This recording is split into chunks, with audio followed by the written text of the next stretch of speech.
bloques, ¿no? Entonces, generalmente el peso estimado tiende a ser mayor, ¿no?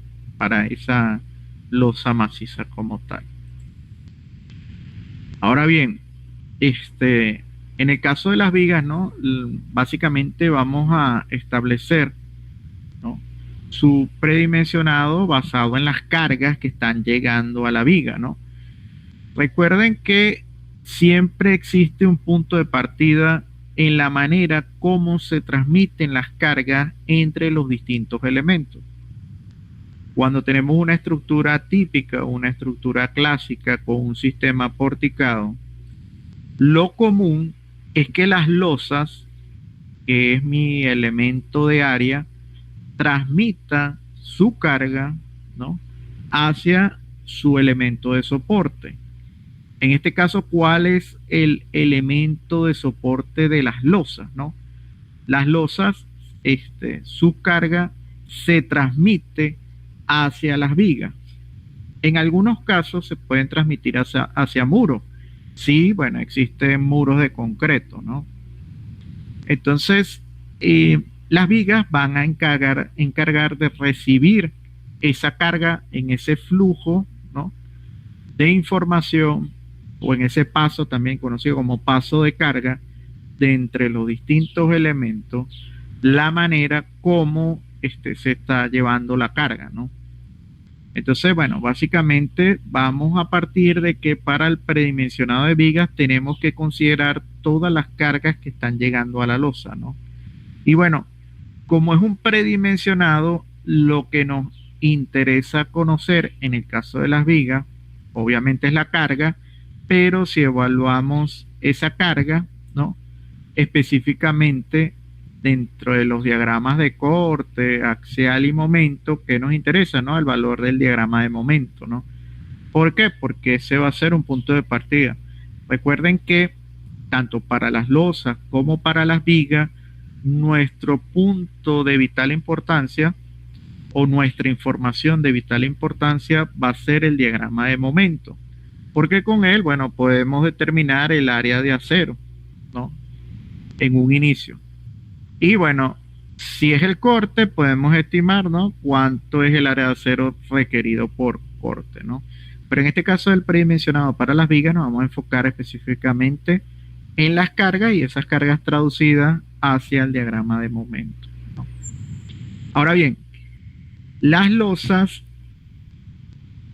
distribuyen su carga hacia las vigas mediante ancho tributario. Esto siempre y cuando eh, la losa sea nervada o reticular, ¿no? O bueno, puede ser maciza, pero hay que saber hacia dónde se está apoyando esa losa para saber, bueno, cuánto de ese ancho tributario va a llegar a las distintas vigas que sirven de soporte a esa losa, ¿no? Ahora bien, tenemos tablas en las cuales nos podemos apoyar como punto de partida, así como se utilizó para las losas, también se utilizan para las vigas, ¿no? Y bueno, esto tiene que ver con el criterio de rigidez. Tenemos exigencia mínima en cuanto a la altura de la viga, porque bueno, dependerá de sus condiciones de apoyo, ¿no? Y podemos estimar un, eh, de la sección de la viga su altura en base a este primer criterio, ¿no?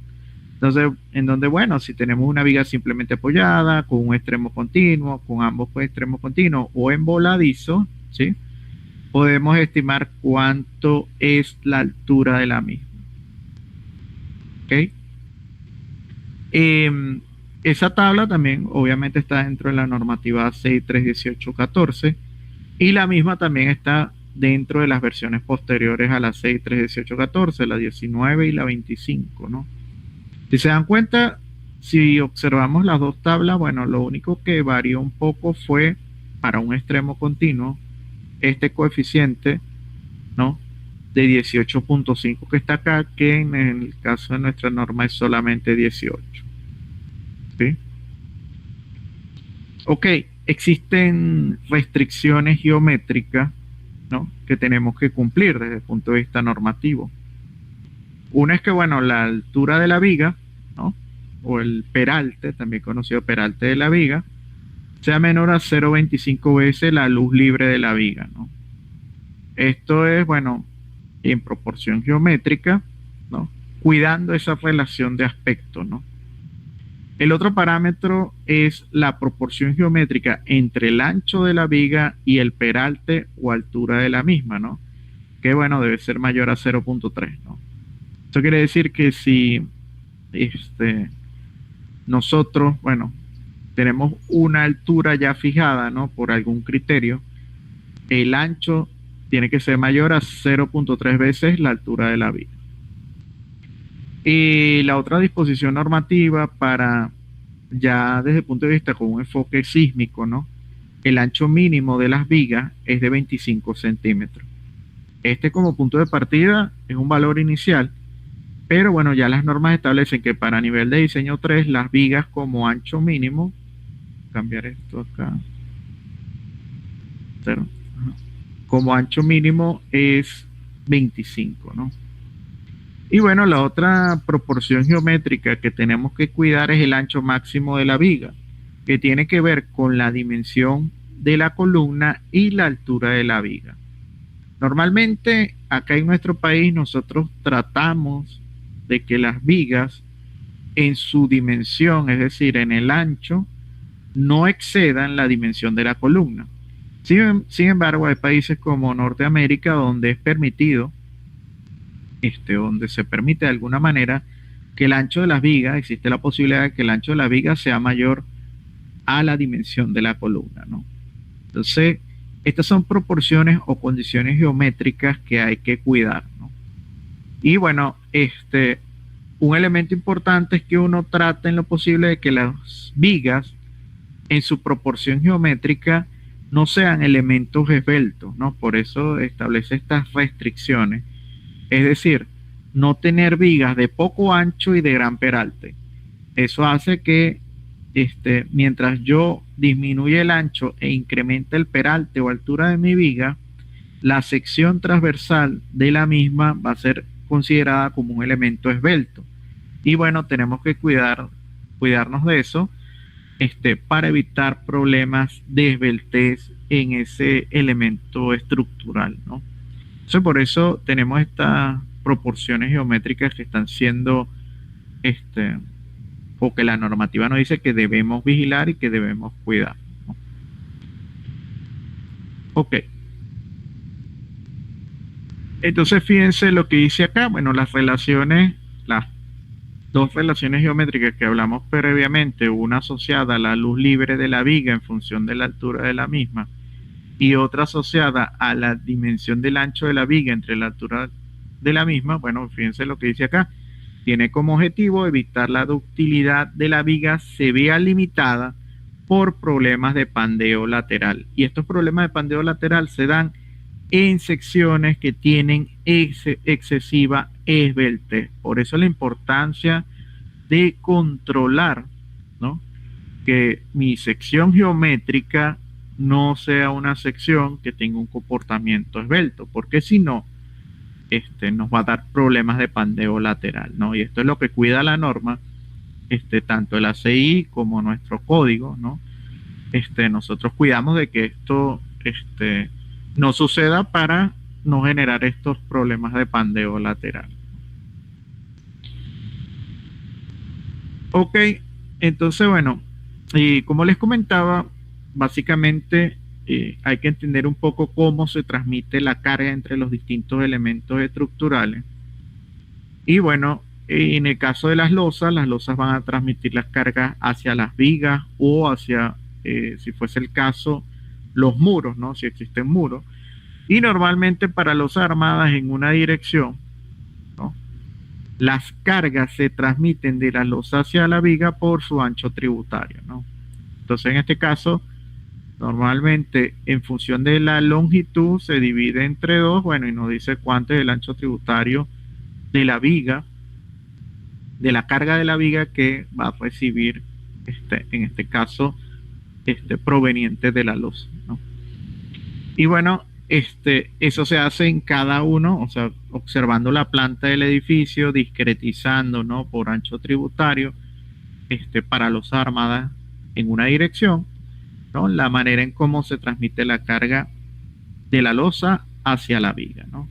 Y fíjense que acá básicamente, bueno, la carga, acá en este elemento, tenemos un ancho tributario de 1.5, acá en esta zona tenemos un ancho tributario de 2.5, y bueno, es la carga que está llegando al modelo matemático de cada una de las vigas, ¿no? En este caso de la viga que está a lo largo del eje 1 en los tramos A, B y C, ¿no? Y en la viga que está en el eje 3, ¿no? A lo largo del tramo AB y BC, ¿no? Esto es lo que estamos haciendo acá, ¿no? Para considerar las cargas, ¿no? Entonces, bueno, eso uno lo ve, ¿no? Cuando tú tienes los nervios de la losa, los nervios van a llegar a una viga y esa viga que sirve de soporte va a recibir esa carga, ¿no? Piense que es un predimensionado, en este caso considerando las cargas gravitatorias, porque estamos hablando del peso o la carga permanente, ¿no? Y de la carga variable, ¿no? Las relaciones que están acá, que es la carga que está llegando acá a la viga, ¿no? En el caso de losas en dos direcciones, bueno, acá ya la cosa cambia un poco, ¿no? Porque hay que distribuir la carga, por ejemplo, de la losa. Si agarramos este paño de la losa, ¿no? Y si mi losa está distribuida en dos direcciones, entonces la carga va a ir en dos sentidos, ¿no? Entonces, esa carga se va a distribuir en los dos sentidos y en teoría cada tramo de viga va a recibir esa carga, ¿no? La carga que está allí. Entonces, bueno, con esa carga, llegando a cada tramo de viga, vamos a cargar, ¿no? Cada uno de los tramos para poder estimar dicho valor, ¿no? Entonces, en este procedimiento lo que se hace sencillamente es trazar, ¿no? En cada paño líneas de ángulo de 45 grados, ¿no? Entonces, con ese trazado lo que se busca es formar estos trapecios y estos triángulos que se observan acá, ¿no? Entonces, para cargar cada uno de los paños y esa carga de los paños transmitirla a cada uno de los tramos de la viga, ¿no?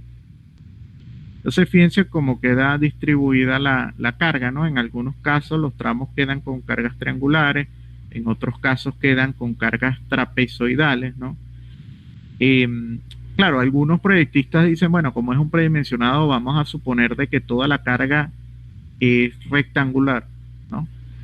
De alguna manera, bueno, con predimensionando, ¿no? Y se puede establecer ese criterio, pero estamos conscientes de que cuando ya se pase al cálculo de mis secciones, bueno, ya la carga, tenemos que tomar en cuenta que en el programa la representación o la manera en cómo se observa las cargas llegando a la viga debe ser algo similar o se debe asemejar a esta forma trapezoidal, ¿no? Entonces, bueno, acá tenemos algunas ecuaciones que nos sirven de base para poder estimar, bueno, cuánto es esa carga W que está llegando por tramo, ¿no? En cada uno de los tramos de la viga. Y bueno, con ese valor, recuerden ustedes que, como les comentaba previamente, lo que necesitamos es determinar el momento, ¿no? Para poder conocer si mi sección es suficiente inicialmente o no. Entonces, bueno, con ese valor de carga podemos determinar, ¿no? Los valores de momento, ¿no? De alguna manera aproximada, o pueden ustedes ir a algún programa de análisis y cálculo estructural y, bueno, recrear las condiciones de apoyo, ¿no? Y las cargas, y de alguna manera el programa me va a dar el diagrama de momento y con ese valor, ¿no? Poder realizar la verificación del peralte de la viga. Ok. Y recuerden ustedes que partiendo de la teoría que ya conocemos, ¿no? Desde concreto armado, ¿no? Podemos establecer la resistencia nominal de mi sección, ¿no? Y bueno, lo que necesito para conocer la altura necesaria de la viga, ¿no? En predimensionado, lo que vamos a tener que buscar es el momento máximo a lo largo de cada uno de los tramos de esa viga. Y bueno, con la resistencia nominal poder determinar cuánto es la altura requerida. Siempre que mi altura útil D que voy a utilizar sea mayor que la altura requerida, no hay problema, ¿no? Eh, y entonces, bueno, esto es lo que, digamos, tenemos que hacer para buscar esa altura útil necesaria. Entonces, bueno, acá tenemos un poco más esta ecuación que está acá y ya representada, ¿no? Eh, Sustituyendo términos acá, queda de esta manera, ¿no? La altura requerida de. Y bueno, recuerden que tenemos que establecer las cuantías, ¿no? Tenemos que jugar un poco con las cuantías. Siempre vamos a tener una cuantía mínima y una cuantía máxima. En teoría, yo no puedo estar ni por debajo de la cuantía mínima ni por encima de la cuantía máxima, ¿no? Recuerden que esta cuantía que está acá es la cuantía geométrica, ¿no? Entonces, bueno, lo típico es seleccionar una cuantía que esté dentro de los dos límites, pero existe una recomendación de un tipo de cuantía que es la cuantía, esta es la geométrica y esta que está acá se conoce como cuantía mecánica. Esta cuantía mecánica se dice que para una sección dúctil lo ideal es que sea de 0,18, ¿no? Y bueno, existe una relación directa entre la cuantía mecánica y la cuantía geométrica, obviamente basado también un poco en las propiedades en este caso del concreto y del acero, ¿no? Y este va a ser, digamos, mi cuantía, lo que tengo que verificar, mi cuantía geométrica, lo que tengo que verificar es que esté por encima de la cuantía mínima y por debajo de la cuantía máxima. Y otro elemento importante que establece, digamos, desde un punto de vista práctico, desde un punto de vista, vamos a llamarlo así coloquialmente, ¿no? A nivel de calle, ¿no? Es que, bueno, para unas estructuras que sean típicas, aporticadas, lo que se espera es que la altura o el peralte de la viga, sea aproximadamente igual a la altura, o la luz, en este caso, disculpen, la luz de la viga, dividida entre 10 menos 10. Y hace poco me preguntaron, bueno, ¿de dónde salía este menos 10? ¿No? Este menos 10 que está acá. Lo que pasa es que hay que considerar que las vigas, ¿no? Nosotros tenemos una longitud que es la luz libre de la viga, ¿no? Entonces, a pesar de que tenemos distancia de eje a eje, ¿no? Eh, Recuerden que la viga, ¿no? Está llegando a cara de la columna. Entonces, para tomar en cuenta esa, la presencia de la columna, ¿no? Entonces, bueno, aparece este señor que está acá, ¿no? Puede ser un poco más, un poco menos, pero típicamente se toma como mínimo 10 este, este valor que está acá. Entonces, esta es una regla práctica, nos ayuda mucho más que todo cuando estamos en campo, que observamos, bueno, vigas que tienen longitudes grandes, eh, y que cuando uno ve el peralte de la viga es de 40 centímetros y resulta que el tramo de la viga es un tramo como de 8 metros. Entonces ya ahí nos da una noción de que, epa, algo está pasando, porque no es lógico llegar a pensar, bueno, puede que por cálculo se demuestre, pero no es lógico pensar que una viga que tiene una longitud libre, de 8 metros tenga una altura de 40 centímetros. Eso no tiene sentido, ¿no? Entonces, esta regla práctica surge de esa, sin necesidad de hacer tanto cálculo, simplemente trabajar con regla práctica para conocer, bueno, si el orden de magnitud en que está el peralte de la viga, ¿no? Puede dar una noción de que sí, efectivamente, eh, esa viga cuenta con un peralte suficiente o no. Ok, muchachos, preguntas hasta el momento.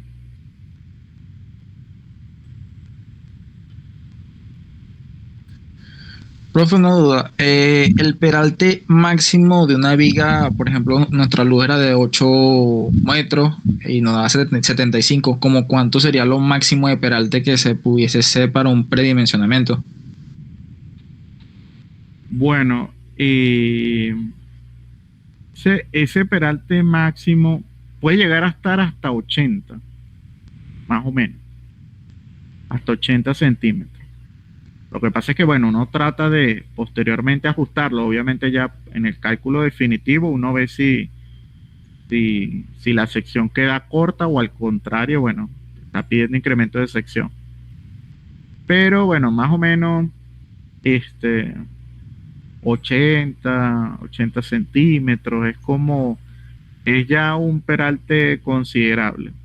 Lo que pasa es que ya cuando tenemos vigas de peralte de 70 o de altura de 70, 75, este, bueno, ya tenemos una sección que es una viga con un peralte importante, pues.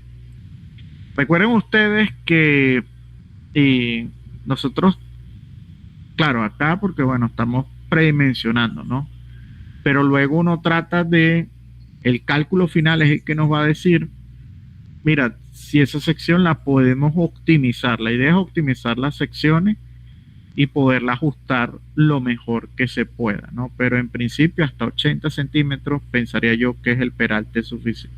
Digamos, bueno, no suficiente, porque no quiero decir que es suficiente todavía hasta que no se demuestre por cálculo, pero sí que es un peralte considerable para esa sección. Claro, hay que tomar en cuenta que tiene un span o una longitud de 8 metros la viga.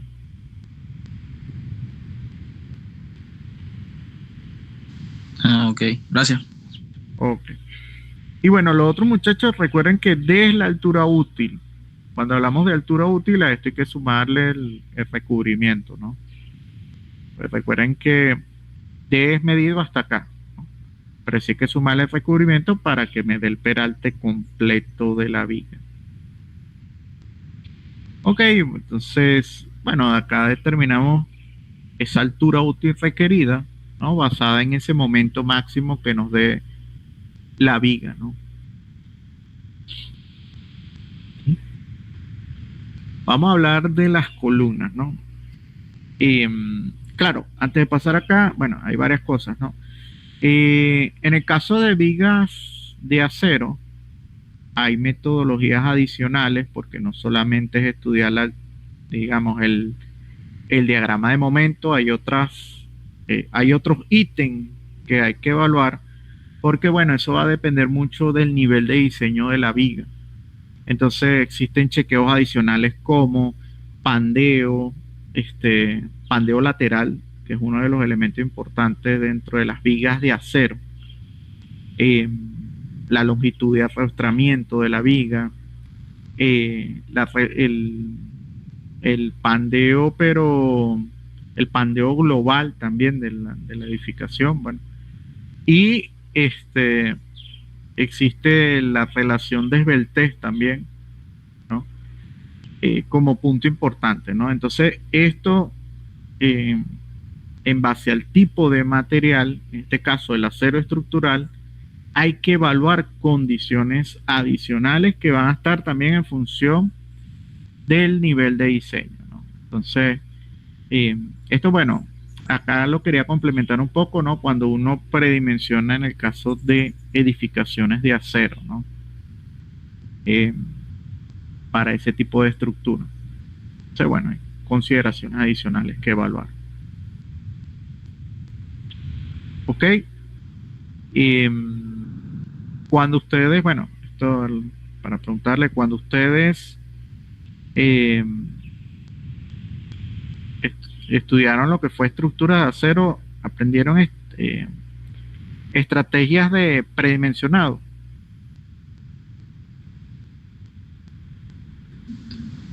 Sí. Ok, entonces fíjense que existen sus diferencias, ¿no? Existen sus diferencias contra estas estrategias de predimensionado para estructuras de concreto, ¿no? Claro, hay similitudes, pero también hay diferencias importantes, ¿no? Y así sucede también con la madera Con otros tipos de materiales, eso también pasa mucho. Ok, vamos a seguir por acá. En el caso de columnas, ¿no? Un elemento importante obviamente es la carga axial, ¿no? Básicamente el área eh, a la cual debe llegar la carga, ¿no? Si hablamos de viga con ancho tributario, acá hablamos de área tributaria, ¿no? Es la carga que va a llegar a la columna, ¿no? Producto, ¿no? De esas porciones de área que se van a encargar de transmitir, ¿no? O en este caso el paso de carga de las vigas, ¿no?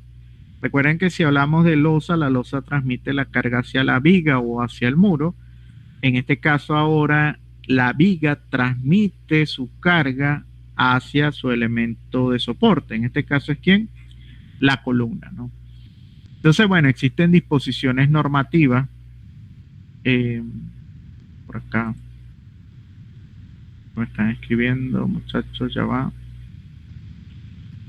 Disculpen, denme un momento que...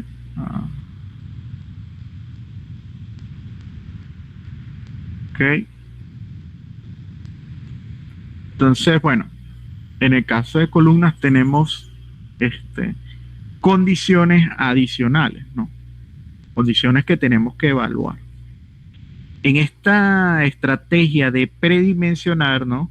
Como estamos hablando de nivel de diseño 3, el nivel de máxima exigencia en nuestra normativa, ¿no? Como parámetro de partida, el ancho mínimo de las columnas no debe ser menor a 30 centímetros, ¿no? Entonces, para nivel de diseño 3, la norma establece, bueno, como condición mínima, la columna debe tener 30 centímetros. Entonces, allí volvemos a la parte, ¿no? De cuando uno está haciendo una inspección o alguna observación, ¿no? Imagínense que ustedes están en un proyecto y, bueno, a él, en dicho proyecto encuentran columnas de dimensión de 25 centímetros. Bueno, lo primero que hay que hacer es contactar al proyectista o al calculista para saber, bueno, qué limitaciones o qué llevó a ese calculista a, bueno, determinar que, mira, vamos a trabajar con una dimensión de 25. El segundo criterio importante es la eh, relación geométrica de mi sección de columna, ¿no? Esto tiene que ver entre las dimensiones de mi sección, es decir, tenemos el ancho, ¿no? Y el largo, vamos a llamarlo así, ¿no? Simplemente para darle una indicación, el largo de la columna, ¿no? Entonces, y desde un punto de vista normativo, yo tengo que estar atento y vigilar esta relación de proporción geométrica, ¿no? En donde el ancho dividido entre el largo de mi columna debe ser mayor o igual a 0.4. Este, muchacho, es un punto de partida importante. ¿Por qué? Porque en las normas, cuando esta proporción no se cumple, o mejor dicho, lo que divide este margen, ¿no? En, bueno, que sea menor a 0.4, las normas, en este caso la normativa Covenant y la normativa americana, establecen que cuando esta proporción es menor, entonces lo que tenemos de frente en el proceso de análisis y diseño no es una columna. O sea, mientras yo tenga poco ancho y un largo importante, lo que estamos analizando frente de nosotros en este proceso no es una columna, sino pasa a ser ahora un muro, ¿no? Entonces, eso es lo que establece la normativa. La normativa dice, bueno, si no se cumple esta proporción geométrica, ¿no? Entonces, lo que tú vas a diseñar allí, ¿no? Si es menor a 0.4, entonces las consideraciones, tanto para el análisis como para el diseño, es que, bueno, lo que vas a tener allí pasa a ser ahora un muro, ¿no? Entonces, fíjense ustedes, muchachos, si hablamos de que, bueno, nuestra dimensión mínima o nuestro ancho mínimo es de 30, ¿de cuánto creen ustedes que sería el límite para el largo de esa columna, suponiendo de que tiene un ancho de 30? ¿Cuánto creen ustedes que sería este, la otra dimensión?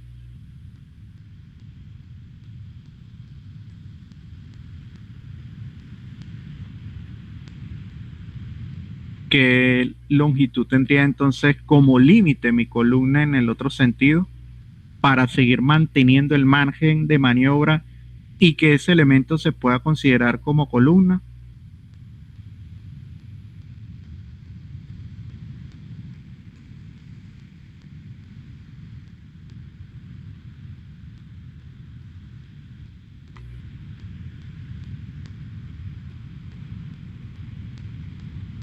¿Sí me escuchan, muchachos? ¿O, o me, o me quedé sin audio por allí?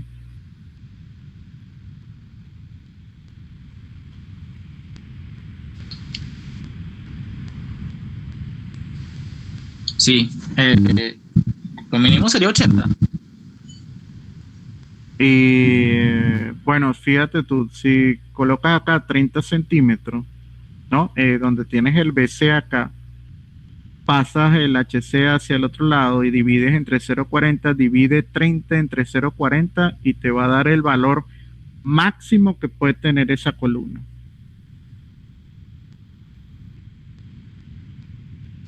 75. Entonces, ese sería el, el límite en el cual este, yo no puedo tener, o sea, y esto tiene cierta lógica, una columna que tenga, por ejemplo, vamos a exagerar, de una dimensión tenga 30 centímetros y del otro lado tenga 1 metro. Eso no tiene sentido porque ya ese elemento ya no se considera como columna, sino que pasa a ser considerado muro. Entonces tendría que tomar en cuenta ahora para esa sección de 30 centímetros por 1 metro o 100 centímetros en la otra dirección, sería prácticamente ya un elemento que debo considerar o que se debe considerar para su diseño como si fuese un muro como tal, ¿no?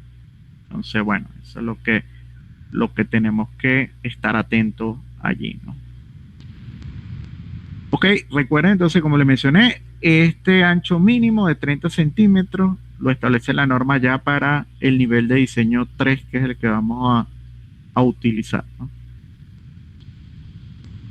Ok, en el caso del ACI, ¿no? Establece también algunas limitaciones que tienen que ver con las cuantías, ¿no? En el caso de estas cuantías geométricas, habla, ¿no? De que, bueno, existen limitaciones, y bueno, esta cuantía como mínimo para columna hablamos del 1% y como máximo hablamos de que para estas columnas hablamos como límite 6%, ¿no? Y bueno, existe una parte también, una limitación constructiva, ¿no? Eh, Normalmente cuando tenemos columnas donde la cuantía excede el 4%, todavía nos mantenemos por debajo del 6%, tenemos algunos problemas por la cantidad de acero que tiene esa columna, ¿no? Porque sabemos que, bueno, mientras más cuantía o mientras se incrementa el valor de la cuantía, lo que estamos es incrementando la cantidad de acero en nuestra sección, ¿no? Entonces, la práctica, ¿no? Desde el punto de vista constructivo, recomienda no exceder cuantías de 4%.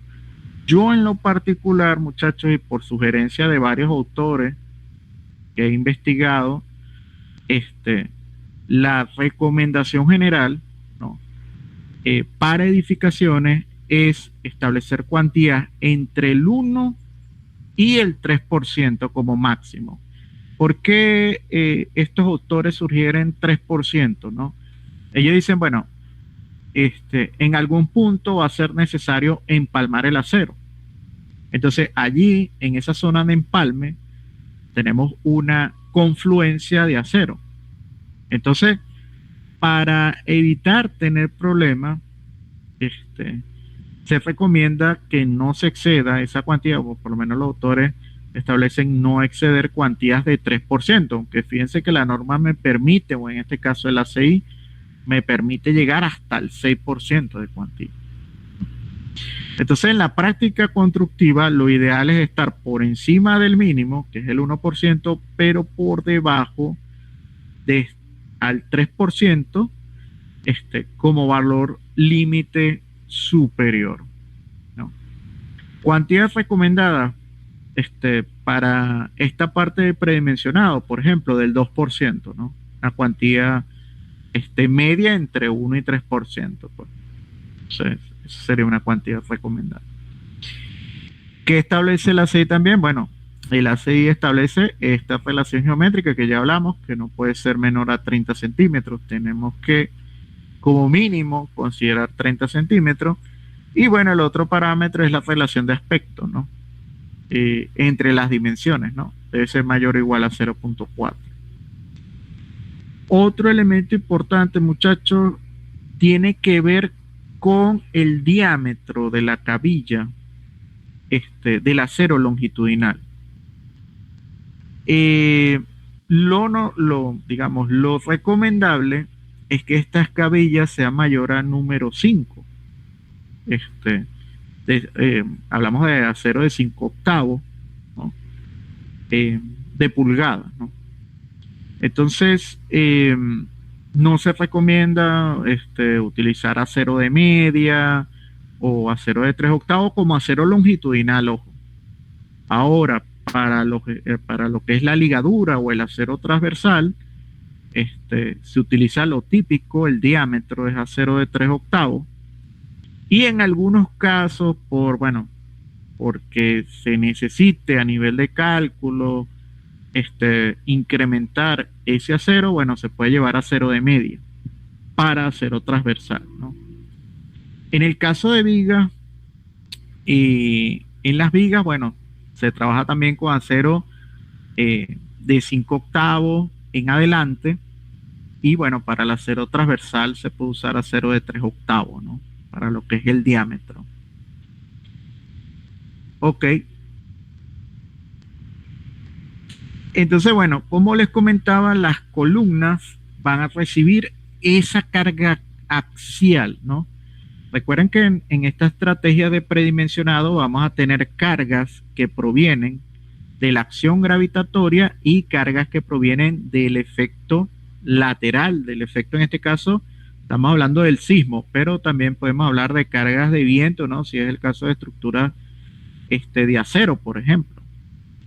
Entonces, el área tributaria de cada columna va a depender de su ubicación en la planta del edificio. Por ejemplo, en esta planta pequeña que tenemos acá, donde tenemos 3 ejes en un sentido y 3 ejes en el otro sentido, vamos a tener esta primera columna que se conoce como una columna central, ¿no?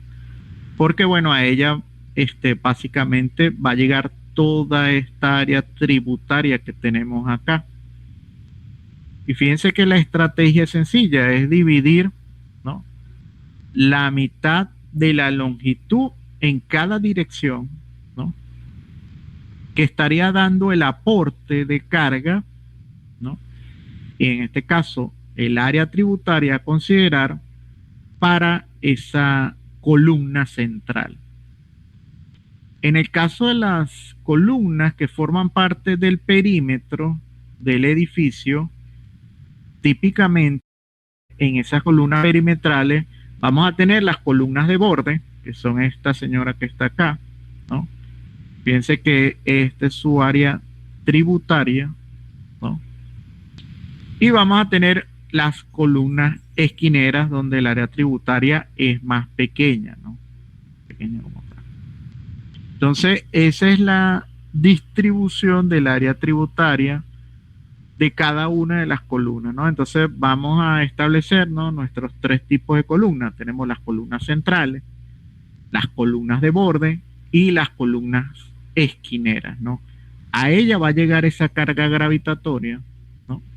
A la cual, ¿no? Vamos a considerar la carga permanente, bueno, y la carga variable, ¿no?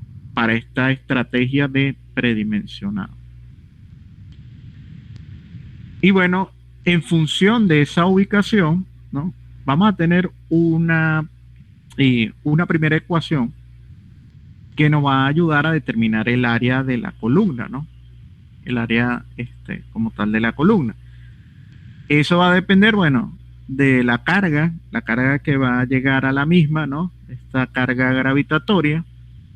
Y bueno, vamos a tener un coeficiente alfa, que está por acá, que va a depender de la ubicación de la columna, ¿no? Entonces, fíjense, para columnas internas, ¿no? Esta columna central, el coeficiente vale en este caso 0,28. ¿No? Para las columnas de borde, también llamadas columnas laterales o extremas, el coeficiente va a tener un valor de 0,23. Y para columnas esquineras, el coeficiente va a tener un valor de 0,17. Ojo, esta estrategia de predimensionar es la típica estrategia que uno encuentra documentada en la mayoría de los documentos, de libros, y que bueno, ha servido de base tanto para ingenieros como arquitectos, ¿no? Y es la estrategia utilizada por los arquitectos para tener una idea de una noción, ¿no? De qué dimensión puede llegar a tener esa columna, ¿no? El problema está que, bueno, que no solamente tenemos que tomar en cuenta las cargas gravitatorias, también tenemos la presencia de las cargas laterales, ¿no? Entonces, este valor va a ser un valor inicial que después tenemos que ajustar ante la presencia de las fuerzas laterales, en este caso por el sí. Y para poder estimar ahora la inclusión, que no solamente sea bajo cargas gravitatorias, sino también por la presencia del efecto del sismo, ¿no? En esta estrategia de predimensionado, bueno, tenemos la propuesta del profesor Paparoni, ¿no? Donde, bueno, él a la carga gravitatoria le suma la contribución de la carga sísmica. Ahora, hay que estimar esta carga gravitatoria, bueno, sabemos que va a venir de toda la, de lo que es el área tributaria y la contribución del área tributaria a la columna, ¿no? Pero ¿de dónde vamos a sacar esta fuerza sísmica, ¿no? Bueno, esta fuerza sísmica va a venir dada, ¿no? Por la fuerza lateral, ¿no? De la acción del sismo, ¿no? Claro, esto es una manera aproximada, ¿no? Porque estamos predimensionando. Entonces, esa fuerza lateral va a depender de una serie de factores. Tenemos el peso sísmico, el A sub D, que es la aceleración en base al espectro, ¿no? Por acá tenemos beta asterisco, que es un coeficiente, y tenemos alfa por acá. Este alfa no lo vayan a confundir con el alfa anterior. Este alfa tiene que ver, o va a estar más asociado a la parte sísmica, ¿no? Dependiendo del grupo de importancia, y lo vamos a ver más adelante. Y otros tres elementos adicionales. Uno es el factor de reducción de respuesta, ¿no? Y bueno, el factor de regularidad, perdón, que tenemos por acá, el FI, señor que está acá, y el factor de redundancia, ¿no? O sea, partiendo de esta fuerza B, vamos a obtener ese momento de volcamiento, ¿no? O sea, ese momento de volcamiento. Y bueno, el peso sísmico, bueno, como ya sabemos, va a venir de todo lo que es la estimación de las cargas permanentes y las cargas variables, ¿no? Recuerden que acá se toma el 100% de la carga permanente, ¿no? Según la disposición normativa. Y en cuanto a la carga variable, bueno, tenemos que realizar el ajuste, ¿no? En base al uso, ¿no? Que va a tener cada uno de los espacios. Entonces, bueno, para lo que es el ASUD, por ello la importancia, y se acuerdan ustedes de la actividad del espectro, ¿no? Le, la importancia de tener ese espectro de diseño, porque a partir del espectro de diseño, con el periodo fundamental aproximado, podemos determinar el valor de ASUD, ¿no? Que es el coeficiente de aceleración horizontal. Y bueno, con el factor de reducción de respuesta, en este caso ajustado a su proyecto, el factor del grupo de importancia, el beta que está por acá, el factor asociado al coeficiente de amortiguamiento, determinamos la fuerza, esta fuerza B que está acá. Por ello, bueno, muchachos, yo les comentaba a ustedes que todo esto va en un proceso, ¿no? Cada una de las etapas que ustedes están cumpliendo, ¿no? A lo largo de la materia de proyecto, con cada una de las actividades propuestas, es para que en cada una de las actividades se va solicitando también información de actividades previas. Entonces, de cada una de ellas, poder extraer esa información y poderla utilizar acá, bueno, en el caso del predimensionado de la columna. Ok, acá tenemos el factor de redundancia y los factores de irregularidad que pueden estar presentes en nuestra estructura. Y de esa manera, para las columnas, sobre todo las columnas laterales y esquineras, determinamos lo que va a ser la fuerza sísmica, partiendo de ese momento de volcamiento, ¿no? Entonces, bueno, profesor Paparoni establece unos factores, en este caso, que son constantes, que son el phi de axialidad y el phi de posición. Y bueno, lo que tenemos que extraer de acá es la información del momento de volcamiento que se calcula previamente, y a partir de este momento de volcamiento obtenemos la fuerza sísmica que va a llegar a cada una de las columnas que forman parte de la fachada de mi edificio. Entonces, esto, muchachos, se hace tanto en la dirección, bueno, hablamos de una planta, ¿no? Con un plano XY, como mis planos de referencia para el sismo. Entonces se estudia tanto en la dirección X como en la dirección Y. Y de esa manera obtenemos la fuerza sísmica, solo que en este caso tenemos que considerar que las columnas que están en las esquinas para la estrategia de predimensionado van a recibir la carga gravitatoria y la acción conjunta del sismo en dirección X y del sismo en dirección Y. Entonces, por eso acá, muchachos, fíjense las columnas que son esquineras, la acción sísmica va a considerar esa combinación de efectos del sismo de X y del sismo de Y.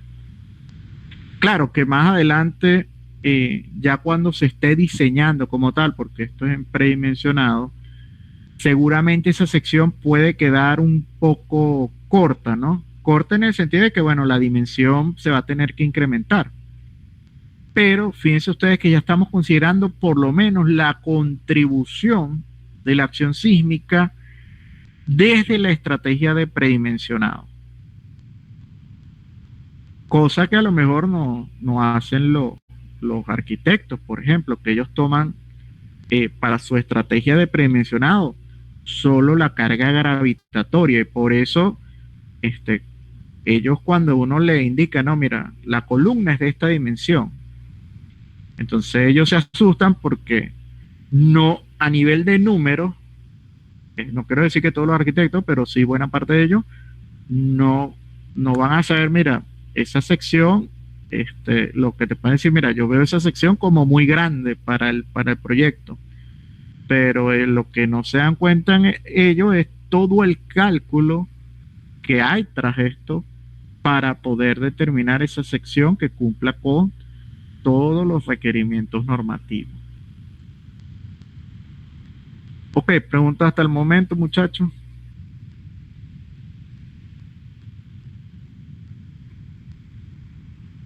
No, profe. Ok, seguimos acá. Ok, entonces, para ya determinar o el chequeo adicional que nos propone el profesor Paparoni, es que una vez que se determina la fuerza sísmica, hay que hacer dos chequeos, o bueno, mejor dicho, uno, ¿no? Pero dentro de este chequeo del momento específico está el momento sísmico. Entonces él dice, profesor Paparoni acá, en su propuesta, que este momento específico no debe exceder este valor de 0.16. Este es un valor límite que él estableció en su propuesta. Entonces, básicamente lo que nosotros tenemos que hacer es cumplir con esa proporción que establece el procedimiento. Bueno, ¿y qué pasa si no cumple? Bueno, lo que tenemos que hacer es incrementar la sección para tratar de bajar este valor y que, bueno, esté por debajo de este 0.16 que establece la propuesta del profesor. Entonces, eso es básicamente lo que tenemos que hacer, ¿no? O hasta dónde tenemos que llegar en esta etapa de predimensionar. Ok. Y bueno, una vez que tengamos, como les he dicho, ¿no? Esas secciones, tenemos que pasar a hacer los chequeos que ya hemos mencionado en clase anterior, como el efecto P delta. Recuerdan que hablamos que el efecto P delta tenemos que evaluarlo en cada uno de los niveles para saber si es necesario o no agregar o en este caso incluir el efecto P delta. Y hablamos de que, bueno, en el caso del efecto P delta iba a ser el método aproximado, ¿no? En el caso de las derivas tenemos que hacer nuestro control lateral, ¿no? De desplazamiento. Y recuerden ustedes que en la clase anterior mencionamos la tabla, ¿no? La tabla en la cual para el grupo de importancia de su edificio, que es el grupo B2, nosotros fijamos, ¿no? Como límite este valor de 0,018, ¿no? Pero recuerden que mencionamos que si el proyecto es un hospital, por ejemplo, entonces la deriva se vuelve más exigente. Pasamos de 0,018 a 0,012 o a 0,08, ¿no? Si tenemos elementos que son de componente frágil, ¿no? Esos elementos no estructurales que son de componente frágil y que, bueno, la exigencia normativa en base al grupo, bueno, es necesario chequear estos límites. Y bueno, el otro punto que mencionamos en la clase anterior es el efecto de golpeteo. Tratamos de cuidar, o de, mejor dicho, de separar nuestra estructura. Si bien en proyecto, en teoría, nosotros estamos evaluando una estructura que está aislada, pero tengan ustedes en cuenta que la norma también nos exige evaluar estos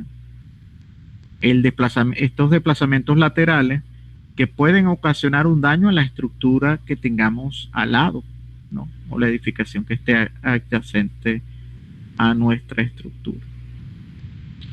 Y bueno, lo del efecto P delta, como les mencioné, previamente, ¿no? La idea es hacer el chequeo y vamos a utilizar como base, y bueno, entonces explicó la clase, creo la clase pasada o antepasada, el método aproximado, ¿no? Nosotros en esta etapa del proyecto vamos a abarcar hasta la parte de análisis. La parte de diseño final, o sea, ya el diseño final de nuestras secciones con el despiece de los elementos, tanto de las vigas como de las columnas, será en la última unidad, en la unidad 5. Pero hasta esta unidad, la unidad 4, quedamos en la parte solamente de análisis, ¿no? Y bueno, cumplir con los requerimientos normativos. Entonces, vamos ahora sí, a escuchar lo que nos tienen que mencionar sus compañeros sobre el predimensionado y las secciones que les dio su su proyecto y bueno, ver en qué orden de magnitud están esas secciones como tal.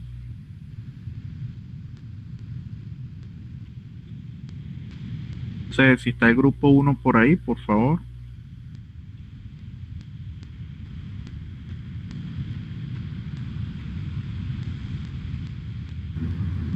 Buenas tardes, profe, ¿me escucha? Sí, sí, sí. El grupo 1 no está completo y tampoco vamos a pasar a defender hoy porque nos falta un del predimensionado, que estuvimos haciendo unas cosas de otro proyecto y no nos dio chance de culminarlo. Lo vamos a culminar hoy en la tarde, en realidad. Entonces sí podría pasar el grupo 2 y disculpe. Ok.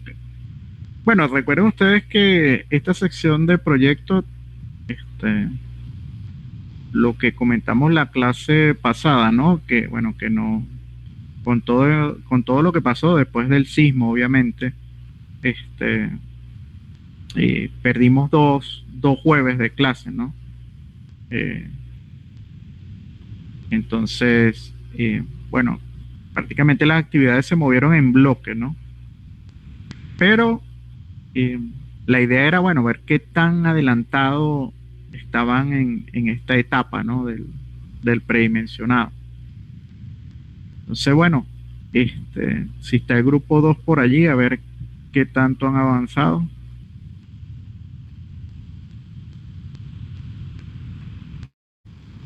Hasta la semana pasada los grupos habían entregado todas las actividades, ¿no? Inclusive había por allí un grupo que se había atrasado con algo, pero todos los grupos llegaron hasta la parte de premencionado de viga y, y bueno, esta semana nos quedaba pendiente era el premencionado de columna.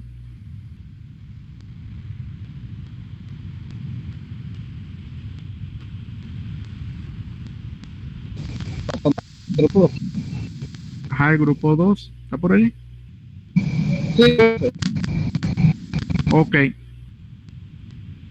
para compartir.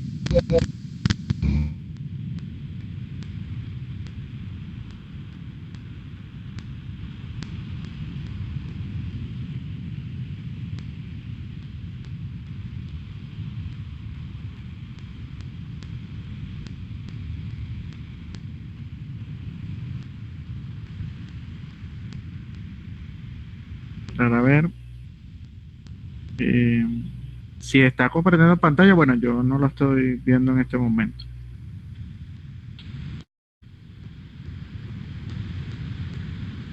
En mi caso, no sé si los compañeros.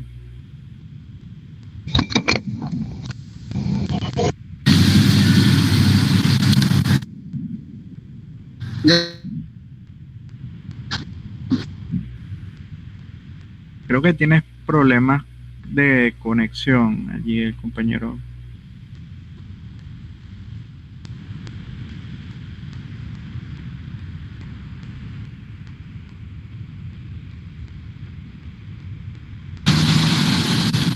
¿Te ve algo? Ahora sí, veo por allí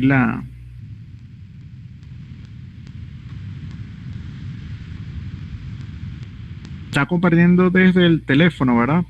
Sí, porque sí, pues la pantalla se ajustó, sí, un tamaño un poco más pequeño. Sí, escucho yo que estoy en la calle, profe. Ok, Ahora sí. ahora sí te escucho. Ajá. Bueno, aquí está, el predimensionado. En este caso, aquí está el pórtico A. Están por los niveles. Identificamos aquí el tipo de columna, las esquinas, las laterales. En este caso, para el pórtico A, solo hay esquina y lateral.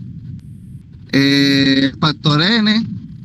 Aquí tenemos lo que es la carga última, variable, las cargas tanto para de la viga como de la columna. El área, aquí la tenemos.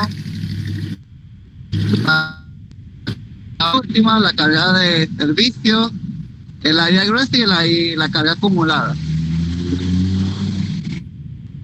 Y las dimensiones en este caso de la columna, de acuerdo a los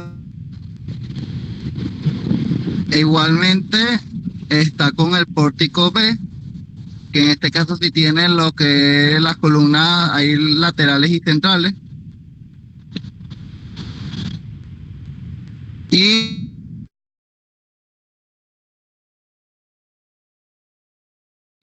este caso, si hay una duda que tenemos en este valor de acá, porque ahí le del eje 3, pero como no pertenecen a la misma del entrepiso, por eso ahí la había resaltado de rojo. Habíamos resaltado ahí. Es con respecto a ese. Y bueno, aquí también está el pórtico D, que en este caso tiene columna unilateral.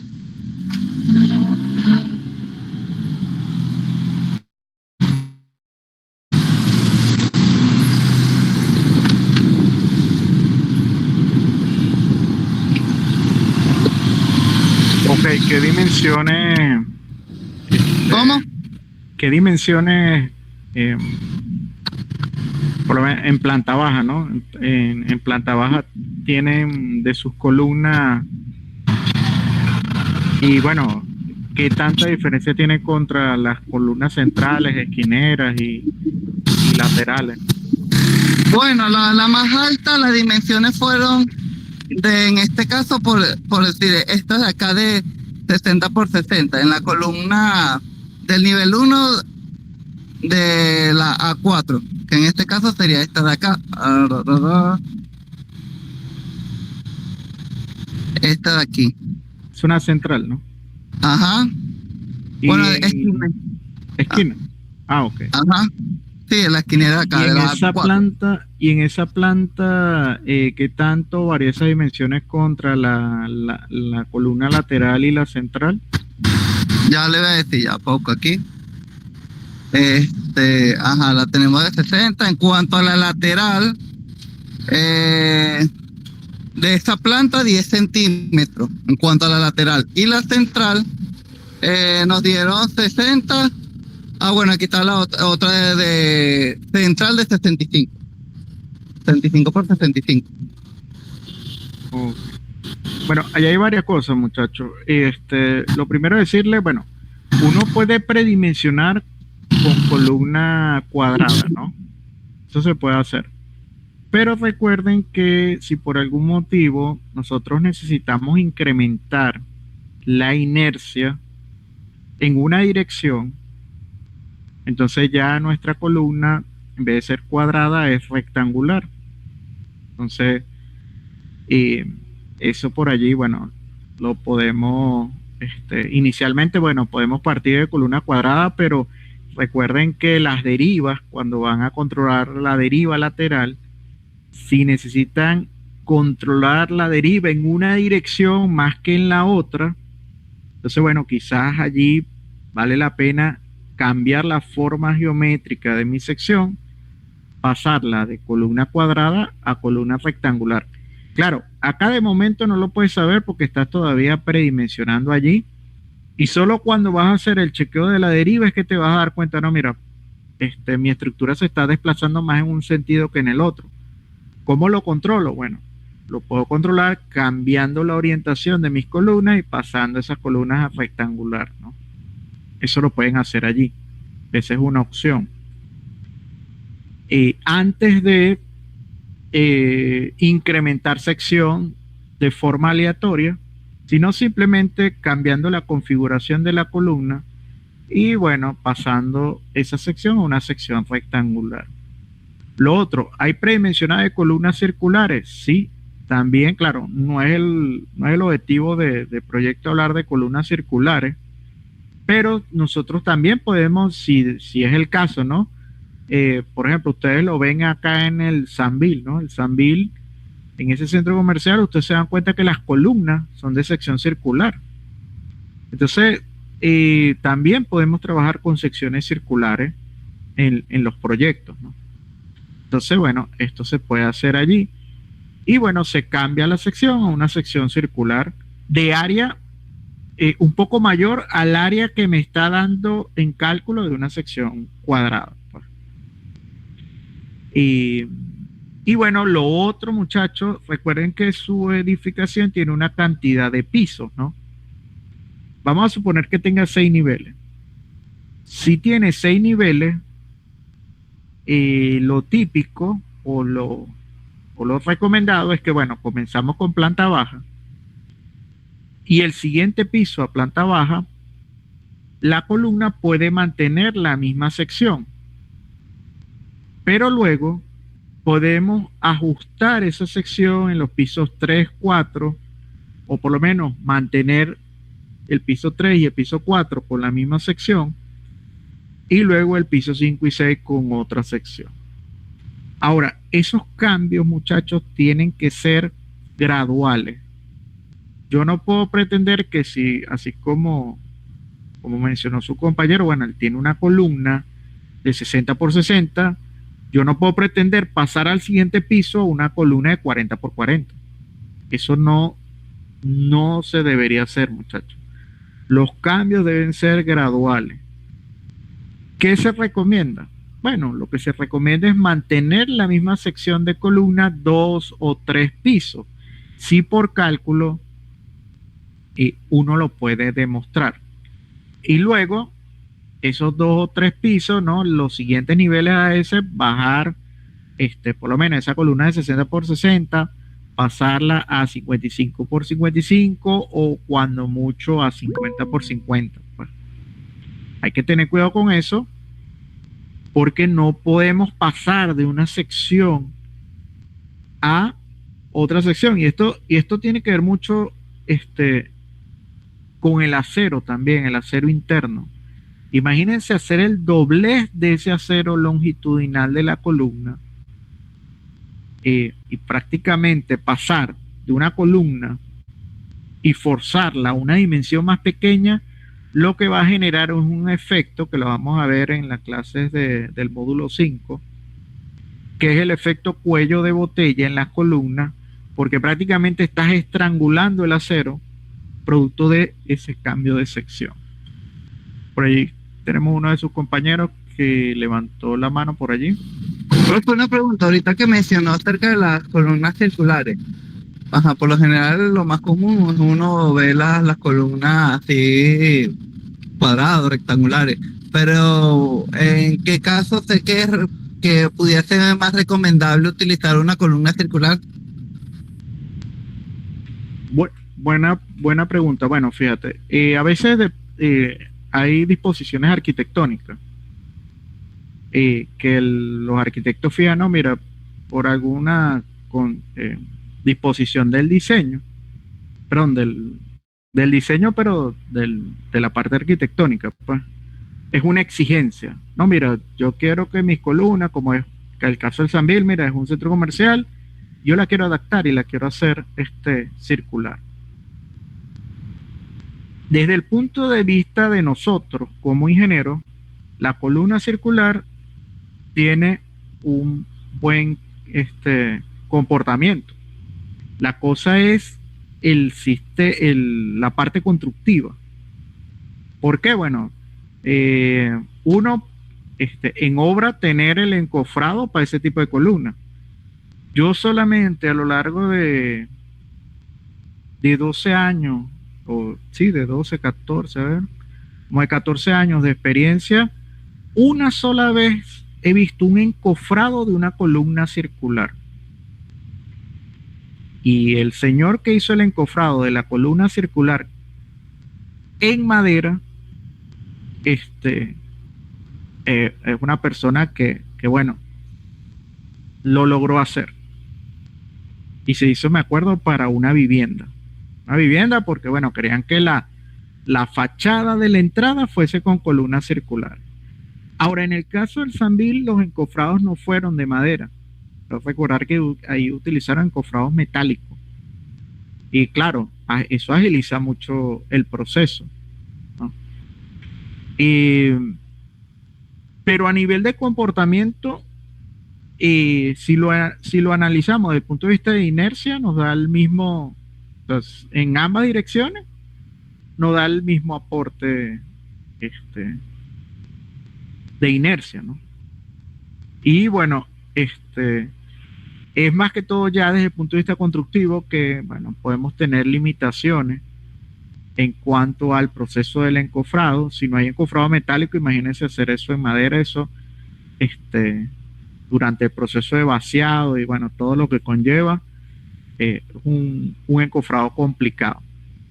No es imposible, porque, bueno, lo han hecho, pero se vuelve algo, con el cual se tiene que saber lidiar en obra, ¿no?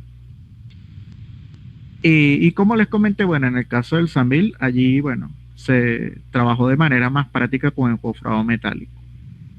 ¿No tal? Y eso, bueno, es lo que te puedo comentar allí en ese aspecto. A nivel de ingeniería, bueno, nos ayuda, sí.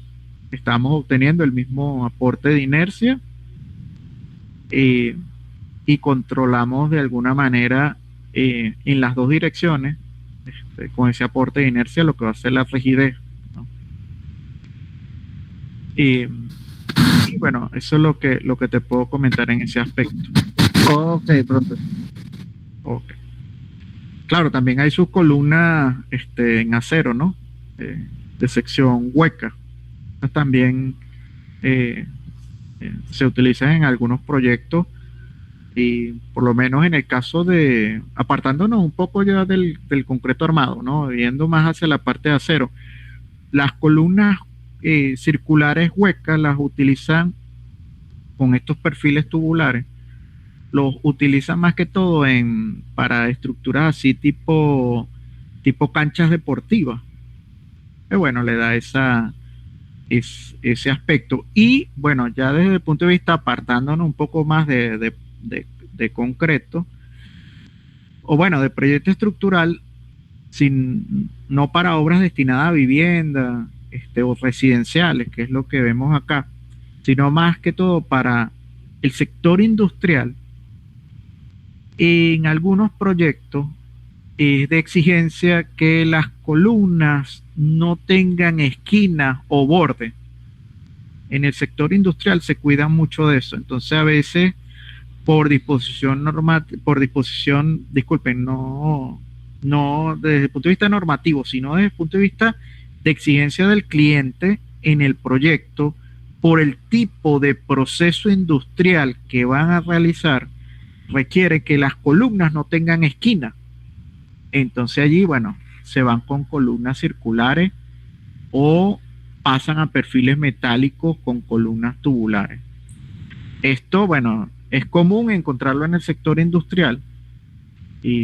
Inclusive hay proyectos, si nos vamos un poco más allá, donde está casi que prohibido soldar. O sea, no pueden utilizar soldadura por el tipo de proceso industrial que se lleva a cabo. Entonces tienen que, por nivel de exigencia de la empresa, que puede ser empresas como Nestlé o estas empresas del sector industrial,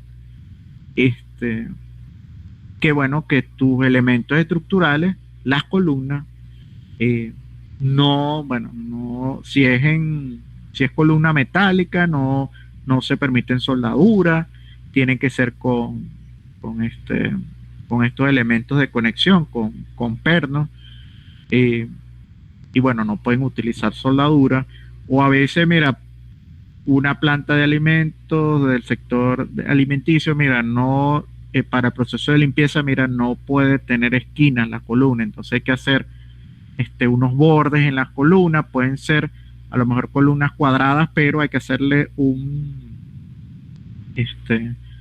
una especie de, arquitectónicamente hay que hacerle como una especie de mueca a la columna en la esquina, para que no sea una esquina netamente como una esquina de columna, sino hacerle esa mueca para que ellos puedan hacer la limpieza en ese proceso industrial, que no está permitido que esté allí ese tipo de sensor.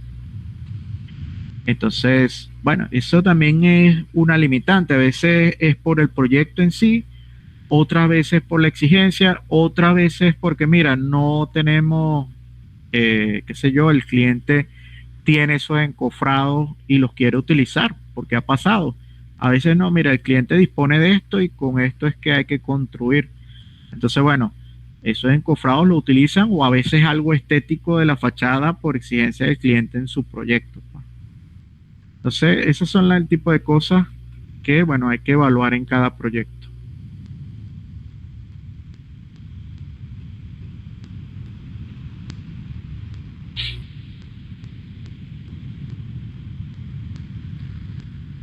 Ok. El grupo 3 está por allí. Sí, profe. Ok. Aquí está. Ok, vamos a escuchar a sus compañeros del grupo número 3.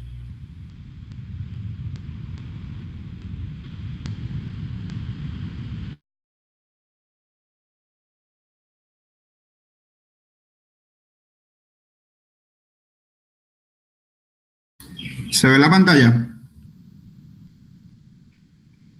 Sí, sí se ve, Leo. Ah, listo, profe. Sí se Ajá. ve.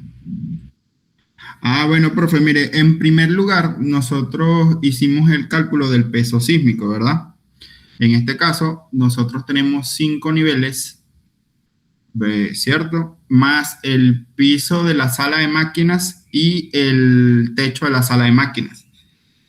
Nosotros, según la norma, establecimos que la carga permanente para el cálculo del peso sísmico ya aporta el 100% de la carga. Y la carga variable es el 25%, en este caso, del peso sísmico. Pero en su diferencia, en el caso de la sala de máquinas, la carga variable ya aporta el 100% por el tipo de estructura o la zona en la que se está especificando, ¿verdad?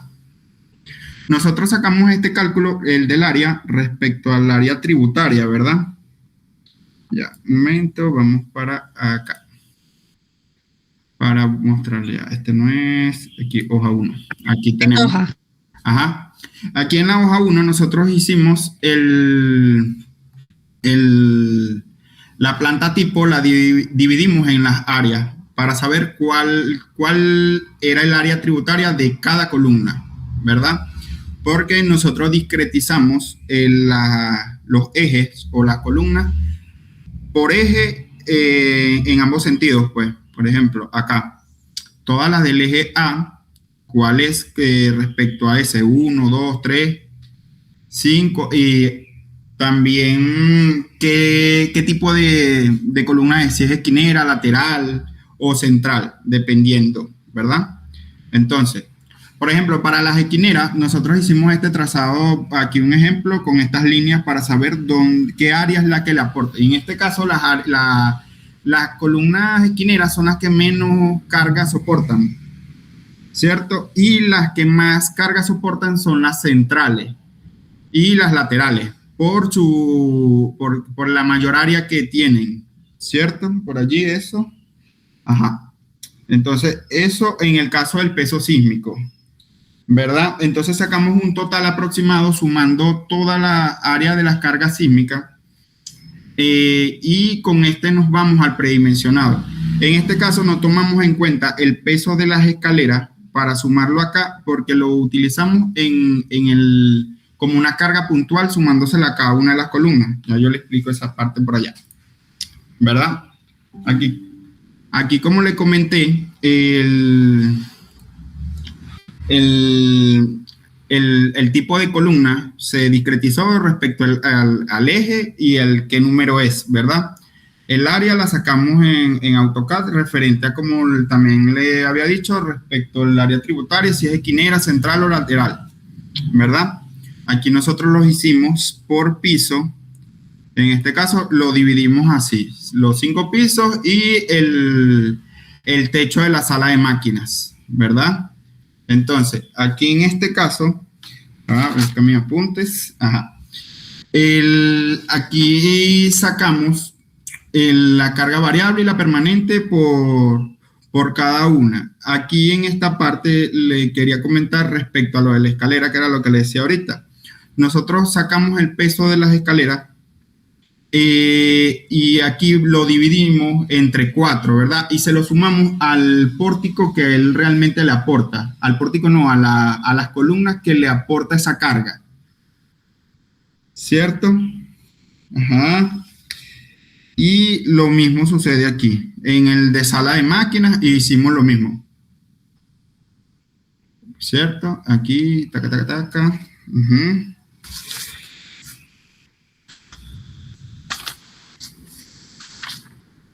Entonces, por acá hicimos el cálculo de las cargas sísmicas, ¿verdad? Este es el peso total de las columnas que están en el primer piso. Por aquí está el total, ya va,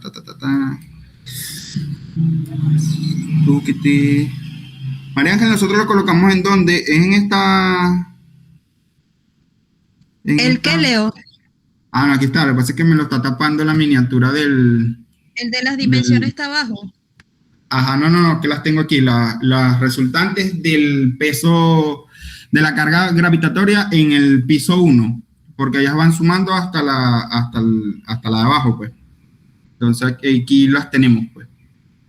Por que si la esquinera se sumó toda la del piso 5, 4, 3, todo, y se sacó este total piso por piso para llegar a la planta baja.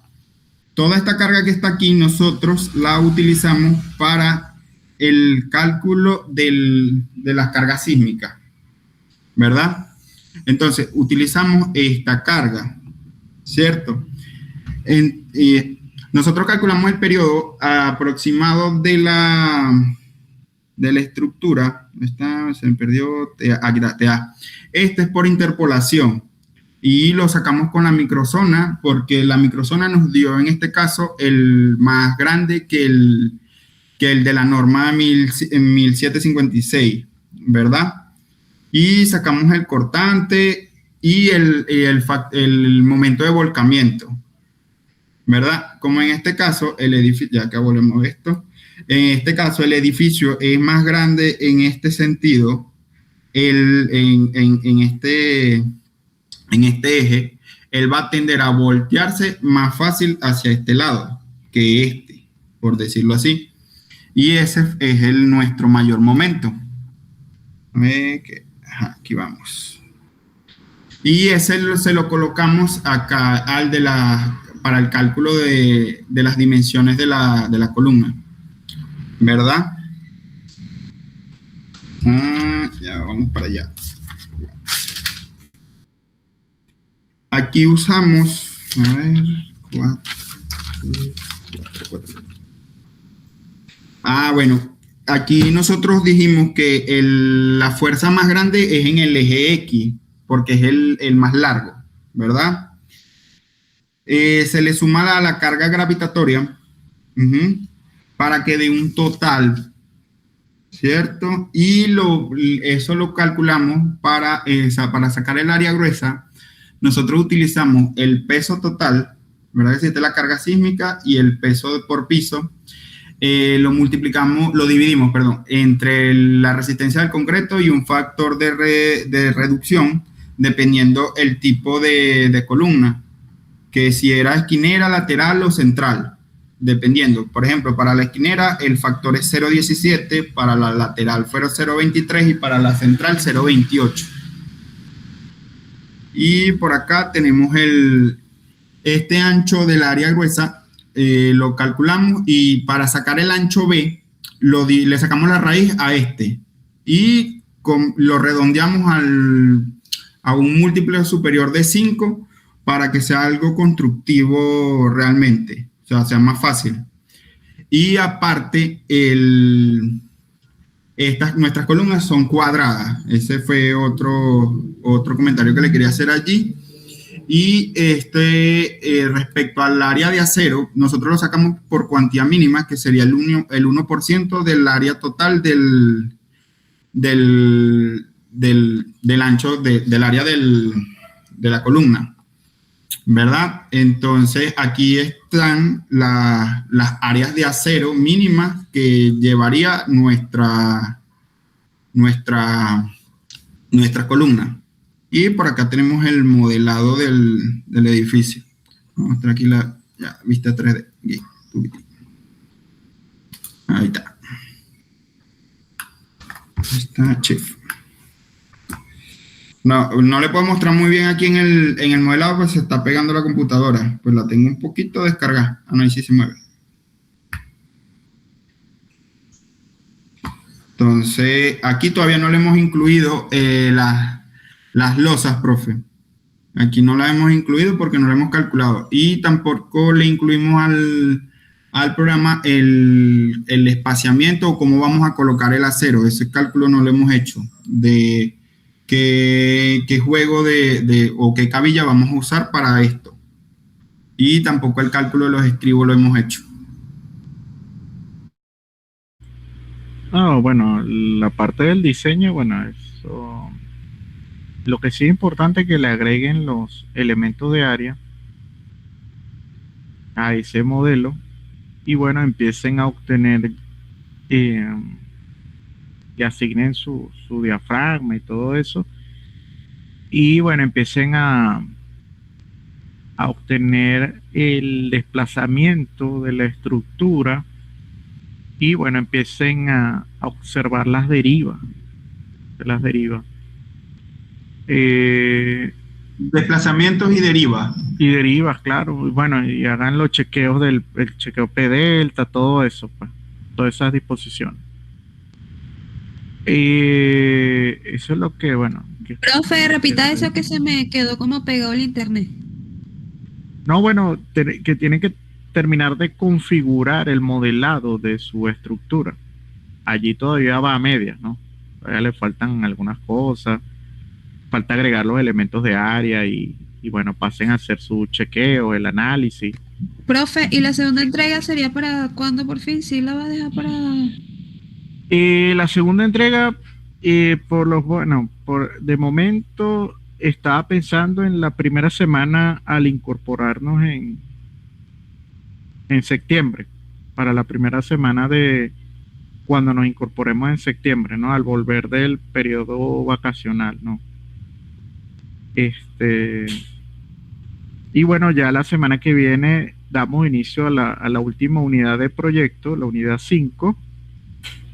Y bueno, en este caso nos quedaría pendiente esa segunda entrega al volver del periodo vacacional.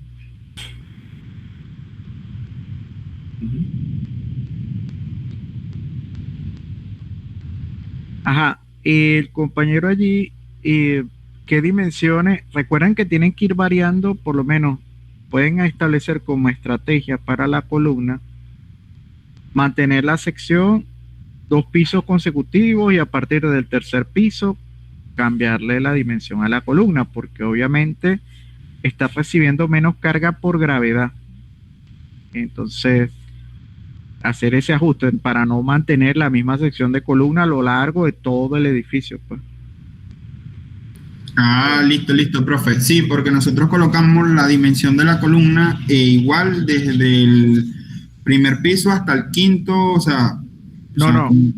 Acuérdense que allí normalmente es típico ver 2 o 3 pisos consecutivos con la misma sección y luego comenzar a cambiar o variar la dimensión de la columna.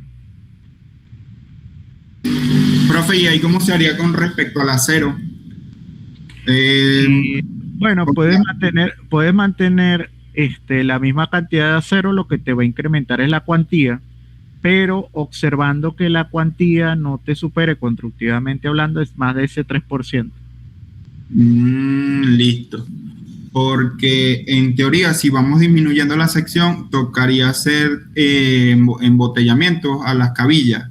Entonces, no, pero recuérdate que la parte de ese efecto se genera es cuando tú cambias, o sea, ¿qué sección tienes allí de la columna, por ejemplo, la que está en la esquina? ¿Qué sección tienes allí?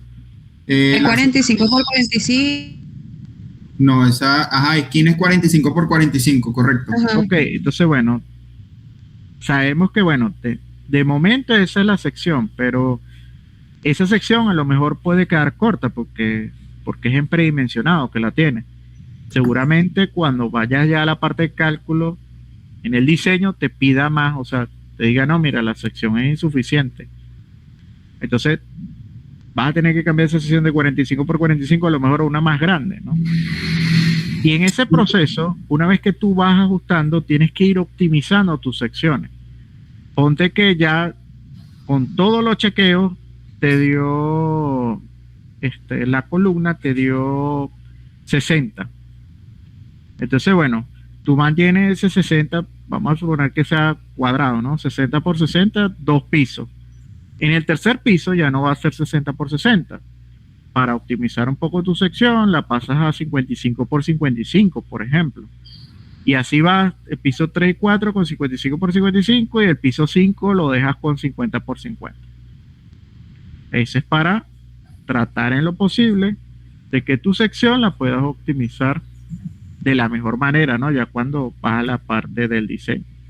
Profe, y respecto a una parte constructiva, ese el acero, por ejemplo, por decirlo así, que lo tengo espaciado en las secciones más bajas, o sea que está más separado y conforme le voy reduciendo sección, si no lo embotello, voy abandonando los aceros y coloco en las secciones, por ejemplo, las centrales, continúa ese acero y voy bajándole la cantidad, o tengo que...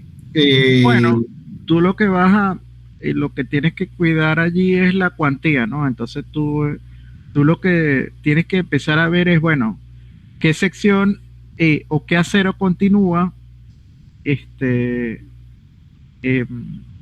tú, por ejemplo, si tienes 12 cabillas en la planta baja, a lo mejor en un determinado piso ya no son 12 cabillas, son 8 las que siguen. Y bueno, en algún punto esas 4 cabillas restantes no prosiguen hacia los siguientes pisos, pues. Listo. Entonces, entonces no, o sea, lo que lo voy a hacer es reducirle la sección cada 3 pisos, cada 2 o 3 pisos. Ajá. Listo. Ya va a tomar la nota de eso para tomarlo en cuenta. Recuerden, muchachos, en el caso de las derivas. ¿Y en qué afecta con respecto al uso? Al uso de, disculpa.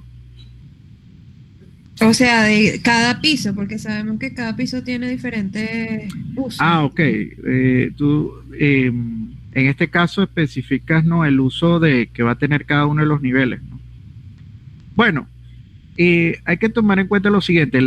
Si bien la fuerza lateral, producto del sismo, ¿no?, en los primeros 3, 4 pisos, ¿no?, es donde vamos a tener gran parte de las fuerzas laterales, ¿no? Que lo que es el cortante, ¿no? El cortante en la base del edificio, el cortante en los pisos siguientes.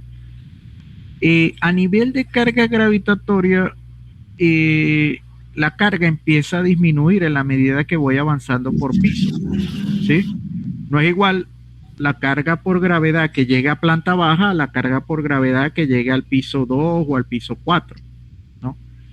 Entonces, sí, claro, como esa carga baja, a lo mejor la carga sísmica se mantiene o es mayor, pero la carga por gravedad baja en esos niveles.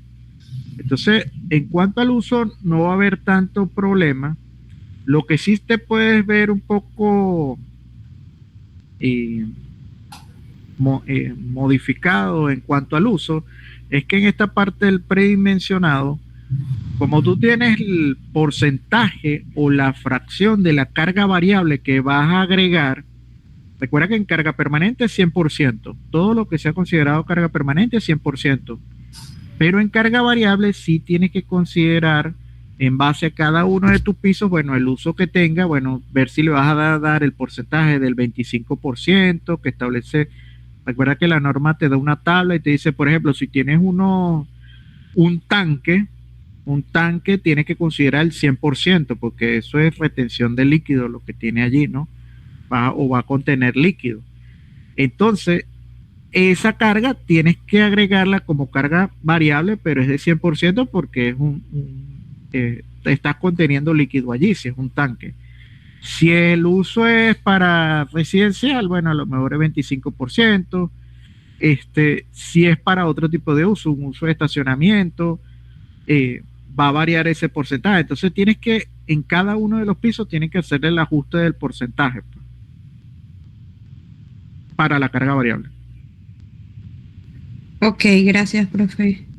Ok. Lo único que si no variaría es en tal caso como especie como hacen los chinos, que se tiran un depósito en un segundo piso. O sea, ahí sí no disminuiría la sección, pues por decirlo así. No, claro, allí lo que pasa es que la carga por depósito se castiga en el peso sísmico.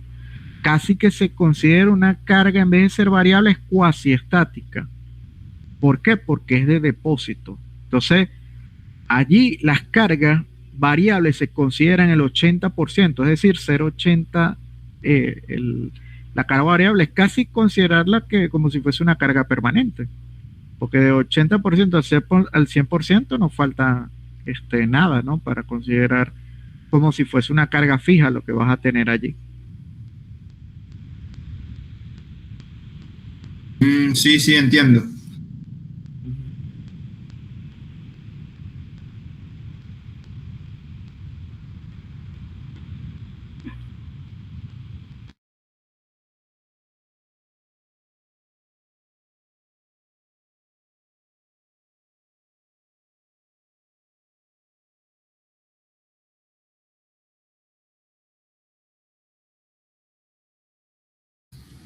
¿Quién continúa? ¿Otro equipo no? No, creo que ya faltaba era, acá en este semestre son creo que solo tres equipos que tenemos por acá. No sé quién, y creo nos está faltando uno, y, pero bueno, los muchachos comentaron que no habían culminado, ¿no? Entonces, bueno, ese grupo pasa la semana próxima. Lo que sí, muchachos, los tres grupos tienen que ya tener por lo menos el modelado estructural, si bien no un 100%, pero sí traerlo acá a clase y presentarlo, ¿no? Tratar en lo posible que el modelado estructural esté casi a un 100% para poderlo ver antes de irnos de vacaciones. Pues. Y yo les compartí, muchachos, el día de hoy todo el material de la unidad 5. La unidad 5,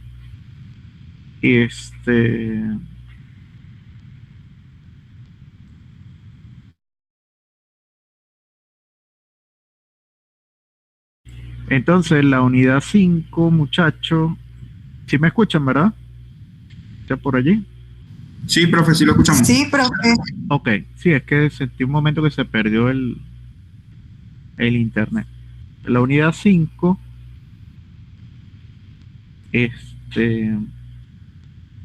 acá, para acá. La unidad 5, muchachos, acá le compartí un material. ¿Tienen las clases?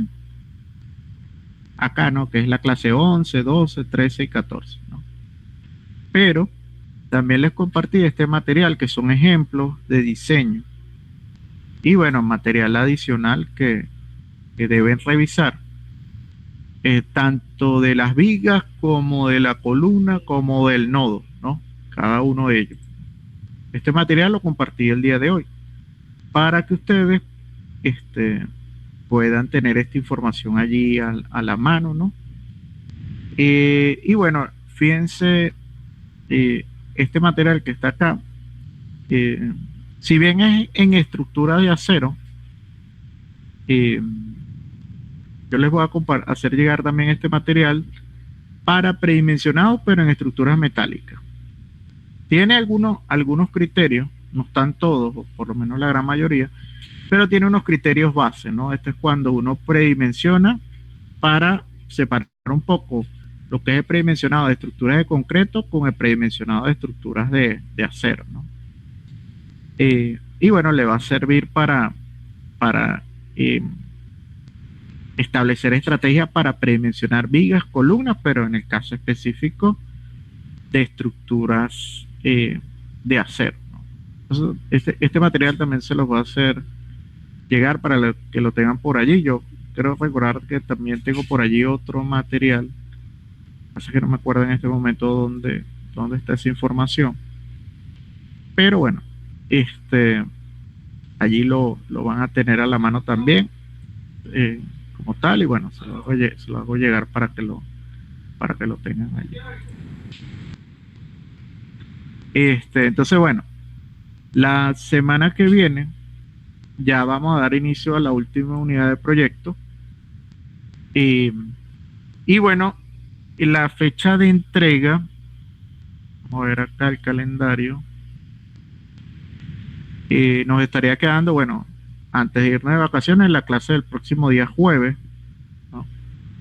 Ese día, recuerden, tienen que traer ya cada uno de los grupos el proyecto montado dentro del programa que estén utilizando, tal como lo mostró su compañero hace poco, ¿no? En la clase de hoy, pero más avanzado.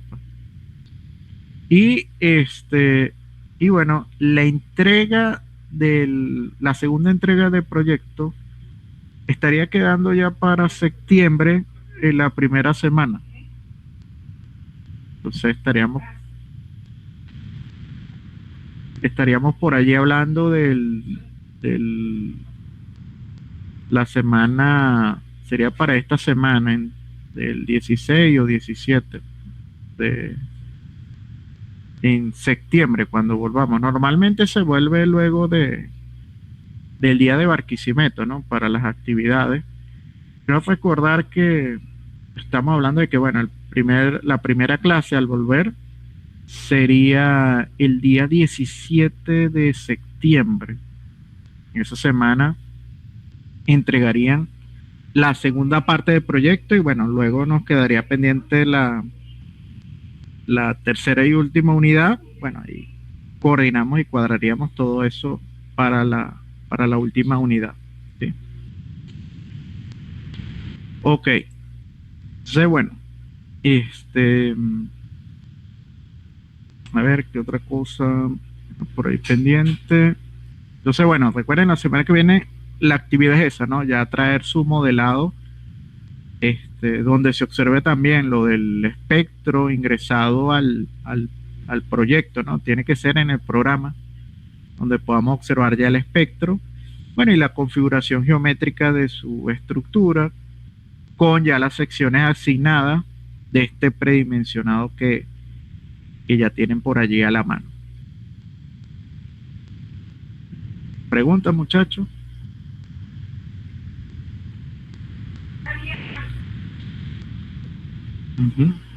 No, profe, sin preguntas. Ok. Entonces, bueno, muchachos, nos vemos la próxima semana. La clase de hoy, bueno, recuerden que la clase de premencionado, como ya se ha adelantado trabajo, una parte prácticamente corta, ¿no? Por eso la clase de hoy fue corta, ¿no? Porque ya gran parte de trabajo se había adelantado las semanas previas.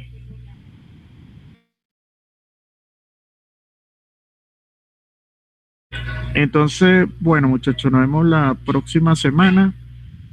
El material del predimensionado de estructuras de acero lo voy a compartir, pero al WhatsApp, para que lo tengan por allí.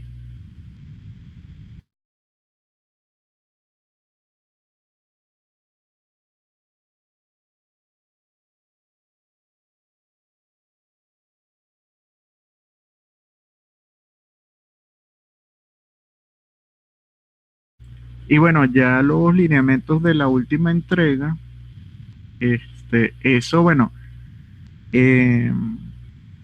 para cuando volvamos del periodo vacacional, allí les hago entrega de los lineamientos de la última entrega de proyecto.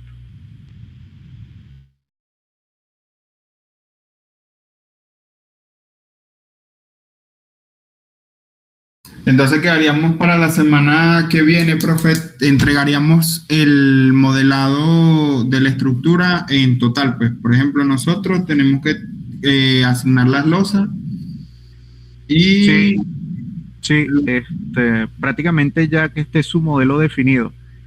En el modelo de ustedes, Leomar, les falta ya, bueno, agregar la losa, tienen que agregar el espectro de diseño, comenzar a definir las combinaciones de carga. Si bien acá en esta segunda entrega no tienen todavía la parte del diseño, pero sí es bueno ir adelantando todo ese trabajo allí. Profe, y respecto al macizamiento, eso es ahí en las losas, ¿cierto? Bueno, sí, recuerde que la parte de macizado ya fue evaluada en en la primera entrega, ¿no? Todo lo que tuvo que ver con el diseño de las losas, pero es necesario que ustedes hagan su modelo. Pueden definir el modelo matemático de la losa, de los nervios, como si fuesen vigas, por ejemplo.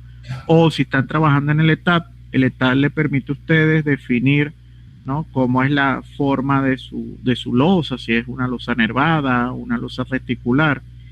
Pero si están trabajando en el ETAP, pueden definir un modelo más sencillo, que es el modelo, básicamente, suponer los nervios como si fuesen una viga, ¿no? Y bueno, le asignan la carga por área, a esas vigas, y el programa se va a encargar de discretizar o de llevar la carga de esos elementos de área nula, hacia, las vigas que están definidas en su, bueno, en este caso las vigas y los nervios definidos en su proyecto. Profe, si puede enviar los lineamientos para la segunda entrega antes de irnos de vacaciones, mejor. No, bueno, los lineamientos de la segunda entrega ya están disponibles. Recuérdense que esos están por acá, de la segunda, ¿no? Y a ver. Mentira, de la otra, profe.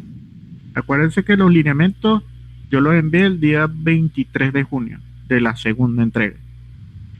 Los lineamientos de la tercera entrega, bueno, se los puedo enviar antes usted dice antes del periodo vacacional.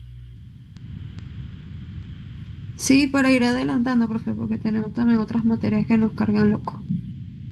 Ok, bueno, sí, yo les puedo enviar esos lineamientos antes. Lo que pasa es que normalmente, después de cada entrega, bueno, es que se envían los lineamientos inmediatamente de cada una de las entregas posteriores.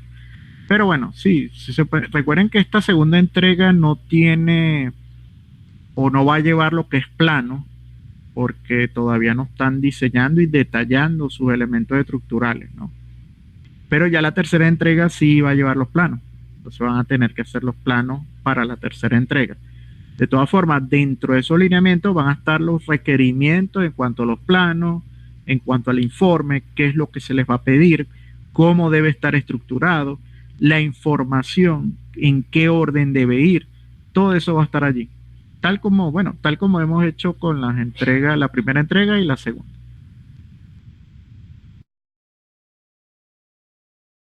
Ok, listo, profe, está bien.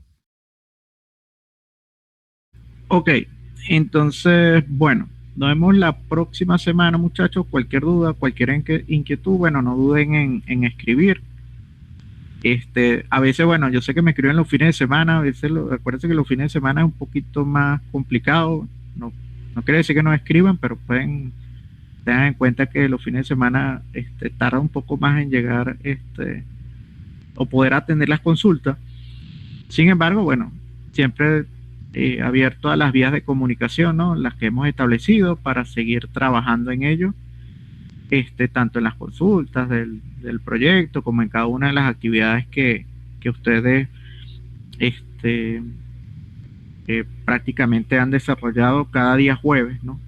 Y es importante, muchachos, siempre, como les comento, después de cada clase tienen que enviarme las personas que pasaron de cada grupo a defender. Recuerden enviar el mensaje vía WhatsApp: profesor, grupo número 2, fulanito fue el que pasó y defendió el día de hoy, para dejar en esa información allí. Y recuerden siempre acceder, muchachos, a Seducla los días jueves. Los días jueves destinen un tiempo para acceder a la página de Seducla, porque al fin y al cabo es el sistema en el cual estamos coordinando toda esta parte de lo que tiene que ver con el proceso de formación virtual. Si bien nos apoyamos en todo lo que es Google, todo lo de Google y todo esto, y bueno, utilizamos WhatsApp, más adelante, bueno, para futuro Se usará también Telegram y otras aplicaciones. Recuerden que nuestro vía de comunicación oficial, ¿no? Oficial desde el punto de vista de la universidad es Seducla.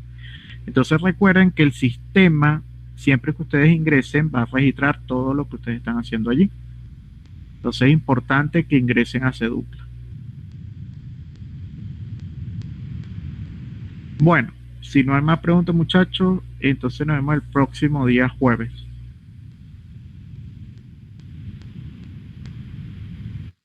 Chao, profe, gracias. Hasta luego, profe.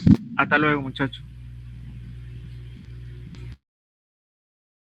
Profe, yo le tengo una consulta, pero no es respecto a esto, sino es con algo del programa. De algo que me di cuenta con la diferencia entre los dos y me pareció curioso, entre SAP y ETAP.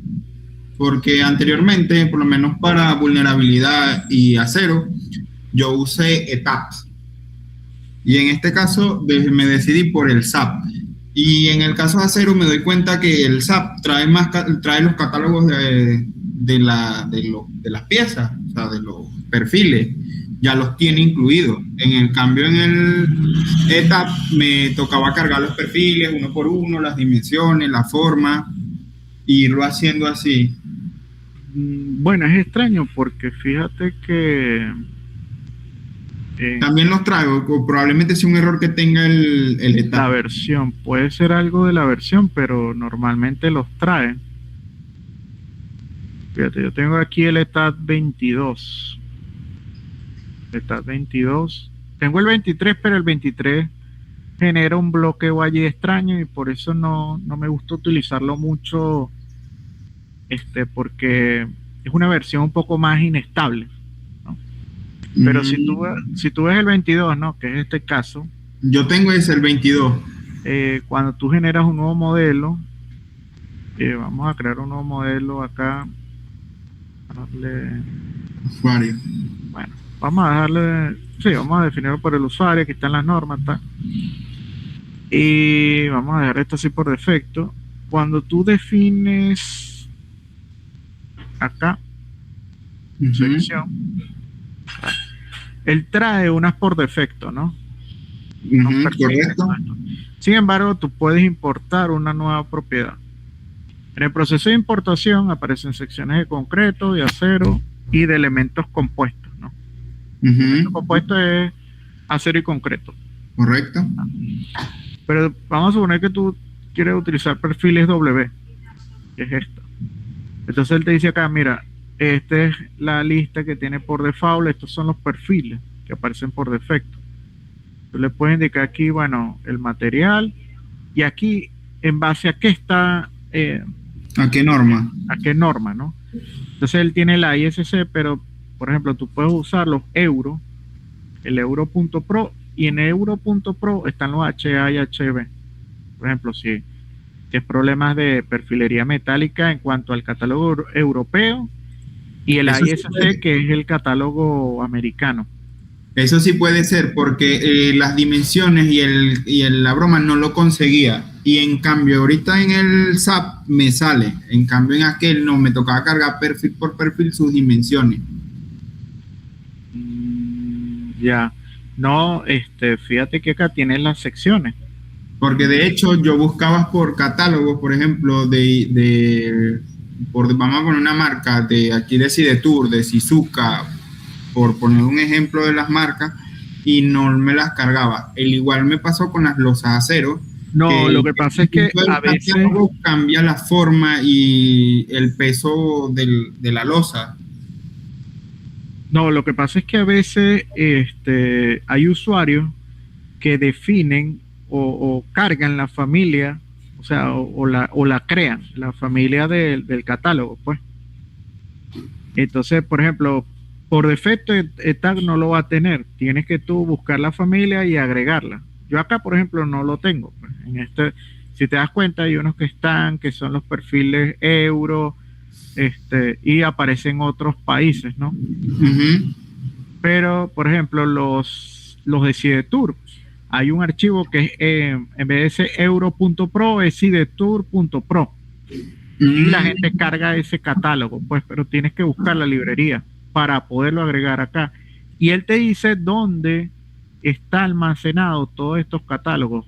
Fíjate que aparece la extensión. Entonces, si tú le das aquí, él te manda a la, bueno, no a la carpeta donde están, pero sí, tú buscas la carpeta donde se instaló el programa, donde se instaló en este caso el ETAP. Tú puedes buscar, aquí te dice, mira, ¿dónde está?